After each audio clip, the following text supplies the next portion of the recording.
A Haunted House by Virginia Woolf.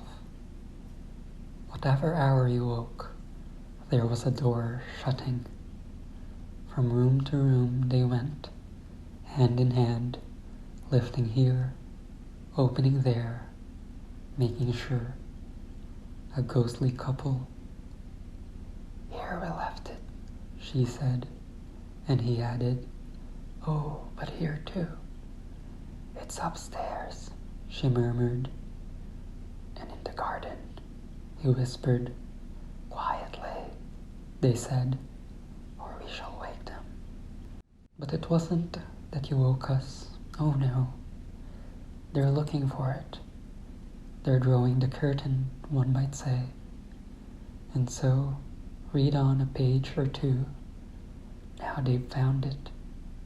One would be certain, stopping the pencil on the margin. And then, tired of reading, one might rise and see for oneself the house all empty, the doors standing open, only the wood pigeons bubbling with content, and the hum of the threshing machine sounding from the farm. What did I come in here for? What did I want to find? My hands were empty. Perhaps it's upstairs then? The apples were in the loft, and so down again, the garden still as ever, only the book had slipped into the grass. But they had found it in the drawing room, not that one could ever see them. The window panes reflected apples, reflected roses. All the leaves were green in the glass. If they moved in the drawing room, the apple only turned its yellow side. Yet, the moment after, if the door was opened, spread about the floor, hung upon the walls, pendant from the ceiling. What? My hands were empty. The shadow of a thrush crossed the carpet. From the deepest wells of silence, the wood pigeon drew its bubble of sound. Safe, safe, safe. The pulse of the house beat softly. The treasure buried. The room. The pulse stopped short. Oh, was that the buried treasure? A moment later, the light had faded. Out in the garden then. But the trees spun darkness for a wandering beam of sun. So fine, so rare, coolly sunk beneath the surface, the beam I sought always burned behind the glass.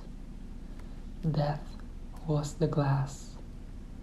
Death was between us, coming to the woman first, hundreds of years ago, leaving the house, sealing all the windows.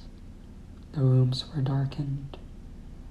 He left it, left her, went north, went east, saw the stars turn in the southern sky, sought the house, found it dropped beneath the downs.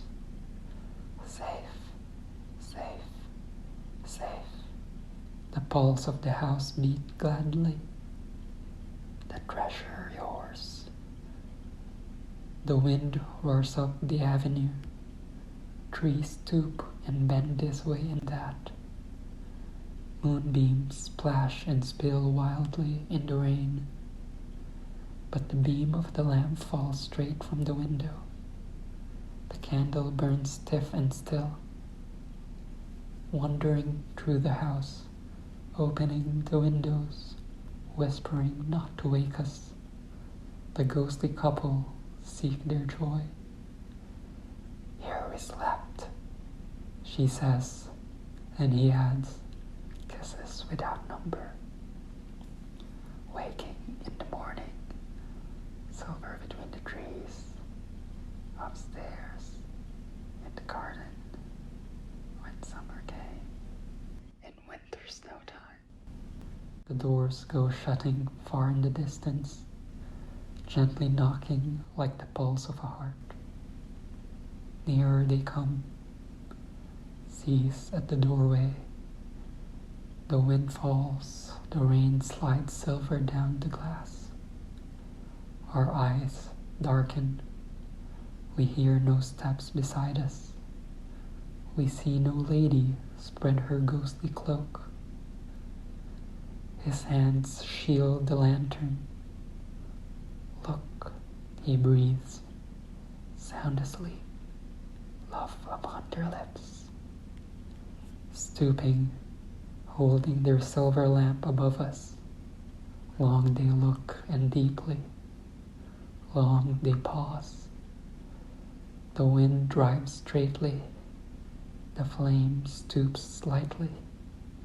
Wild beams of moonlight cross both floor and wall, and meeting, stain the faces bent, the faces pondering, the faces that search the sleepers and seek their hidden joy.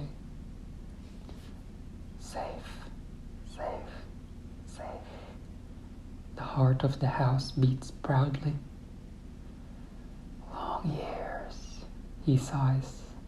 Again you found me. Here, she murmurs, sleeping, in the garden reading, laughing, rolling apples in the loft. Here we left our treasure. Stooping, their light lifts the lids upon my eyes. Safe, safe, safe. The pulse of the house beats wildly. Waking, I cry, "Oh, is this your buried treasure?" The light in the heart.